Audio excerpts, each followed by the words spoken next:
I head the L&D function in Eurofins IT Solutions India. Specific to Eurofins, I would say that we support the IT part of it. Right. So as Eurofins know, it's testing for life as an industry. And from IT Solutions India in Bangalore, we support the IT, specifically IT part of it.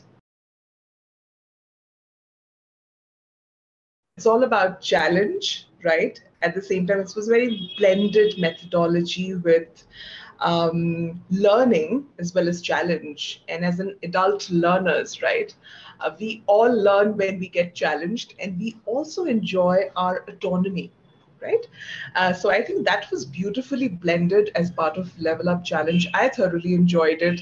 I thoroughly enjoyed participating with you all and driving it for Eurofins IT.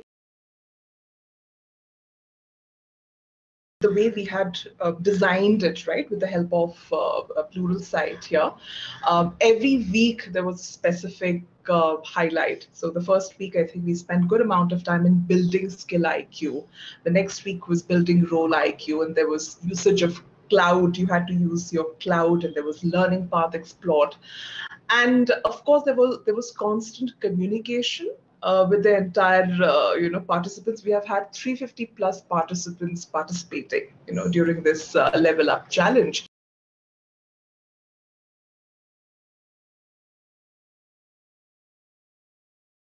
Everybody had to push their boundaries, including HR and L&D. What really helped us, I would say, some usage of more collaborative and more usage of more social learning methodologies. We had to think, how are we going to redesign our classroom trainings? When you do a classroom training, the content and the duration, the course curriculum could look very different vis-a-vis when you have to run a virtual workshop, right? You're still not compromising on the quality of the workshop or the session, but at the same time, how will you ensure it's more interactive? And that is when technology played a very vital role. So you have a lot of interactive technologies available. So how will you blend those technologies vis-a-vis when you're delivering or facilitating those sessions? I think in Eurofins IT, we use that robustly, I would say, and that was definitely, a game changer.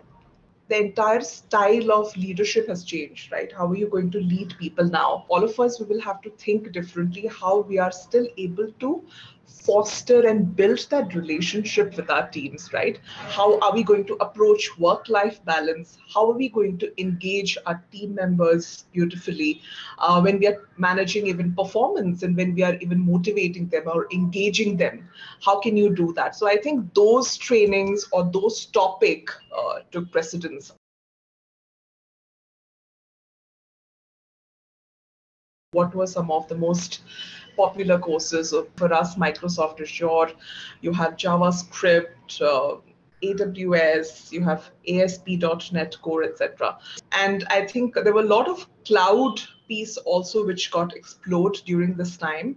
And something I'm sure when I say cloud, I mean those cloud labs, which were some of the trending cloud labs which we explored during this entire challenge. All of that I spoke about, all of that is constantly helping us to do, our job better.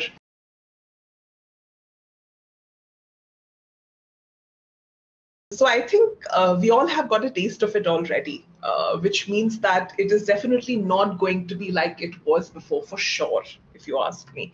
It can be more like a hybrid model. It can be more like a blended learning methodologies. And that is where we will have to leverage a lot of those interactive tools that I kept talking about, right? Even our content piece needs to evolve. Right, because in order to engage our learners extensively, you can't be running the similar kind of content that we used to during a classroom thing. I think also from a leader's standpoint, maybe, probably empathy plays a very role. Empathy as a leadership is going to play a very, very vital role. It can no longer is going to be very, very task or tactical oriented. It has to be a little more people oriented, people focused.